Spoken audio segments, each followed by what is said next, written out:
Boa noite, investidores. Estamos aqui para mais um fechamento semanal de mercado. Hoje, dia 22 de maio, sexta-feira, dessa vez com meu colega Pedro Camada, para a gente passar pelas principais notícias da semana. Como de tradição, vamos começar lá por fora, né? A gente teve uma semana com pouco dado econômico, mas na China a gente teve produção industrial, investimento em capital fixo, né? Que é o capex do país, vendas no varejo e o número de desemprego. Então, a gente teve um combo importante de dados na China.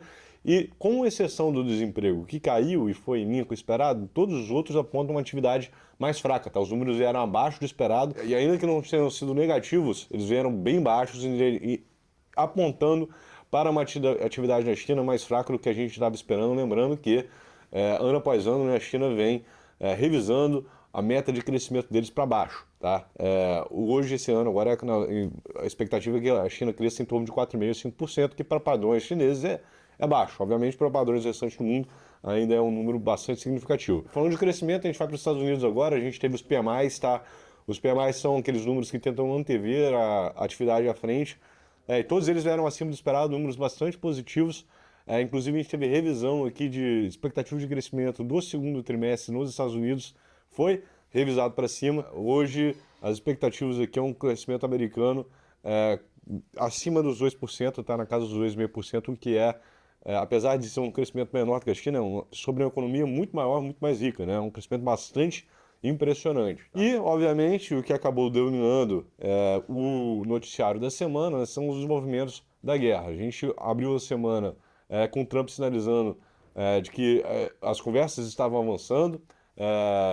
Eles adiou um ataque que eles estavam planejando ao Irã, sinalizando exatamente a evolução das conversas. Na quarta-feira reforçou isso, mas na verdade nada de concreto saiu, tá? A gente ainda está naquele impasse sem muita clareza, e as conversas, apesar de estarem acontecendo, ainda se encontram, né, num impasse bem grande. Além, né, dos acontecimentos da guerra, a gente está caminhando para o final da temporada de resultados lá nos Estados Unidos, não é, Kamata? Exatamente. Uma semana que tanto para as notícias quanto para a bolsa a gente não teve tanto movimento, tanta atualização. S&P sobe 1%, Nasdaq sobe um pouco mais, 1,2%, ali sendo influenciada, beneficiada pela maior empresa do mundo divulgando seu resultado.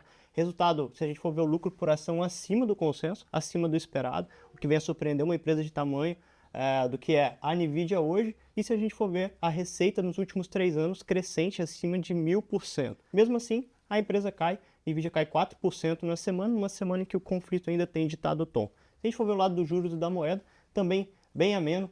A moeda do DXY vai ser o dólar frente às principais moedas mundo afora, fica no 0 a 0 na semana. O 10 anos ele corrige um pouco, 4 bips, e a maior correção a gente vai ver no 30 anos, né, de seu, cai 6 bips na semana, uma semana que ele passou do seu 5,20, um yield muito importante, que veio a dar um pouco do tom das bolsas aqui dentro. O principal indicador que saiu foi o IBC-BR, né, que é um dado mensal que mede atividade e é uma boa proxy para o PIB, né? Então, apesar de os números, principalmente vendas no varejo, estarem indicando uma estabilização da atividade que vinha arrefecendo ao longo do final do ano passado, o IBC-BR mostra aqui que, na verdade, essa atividade aparentemente continua arrefecendo. Veio um número baixo, tá abaixo do esperado.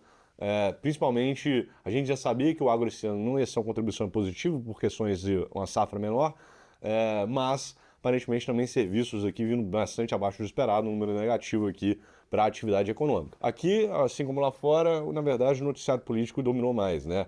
A gente está aqui entendendo as repercussões em relação aos vazamentos da relação do Flávio Bolsonaro com Daniel Vorcaro, né, o banqueiro do Banco Master. A gente teve pesquisas saindo nessa semana indicando aqui uma queda acentuada, né, do candidato Flávio Bolsonaro na disputa eleitoral e, consequentemente, né, um fortalecimento, tanto dos outros candidatos de direita, mas também do Lula, seu principal adversário. E uma notícia que, no final das contas, o mercado não dirige muito bem, não é, o Kamata? Exatamente, uma semana não muito positiva, se a gente for ver principalmente o Bovespa, a gente adiciona essa questão do risco político. A Moody's agora revisando, necessitando que o Brasil adote uma política reformista para poder ter esse rating de investment grade, e o Ibov cai 0,5%, um movimento um pouco ameno, mas se a gente for visualizar o que aconteceu no small caps, ele sobe 0,5%. A gente está visualizando empresas de small caps bem amassadas. Então, se a gente for ver o que a gente viria uma correção, ela já não tem tanto preço para descontar assim. No lado do dólar, cai 0,6% também na semana, de seu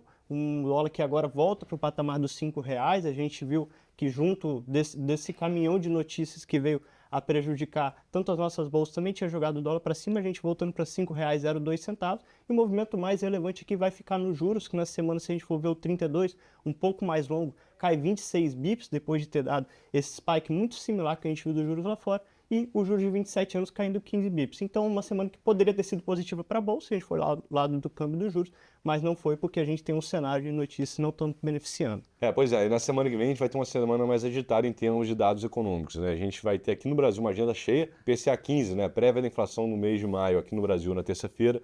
A gente vai ter uma série de dados do mercado de trabalho, entre eles o CAGED aqui no Brasil também, PIB do primeiro trimestre aqui no Brasil e dados, né, da balança fiscal, né, o déficit primário.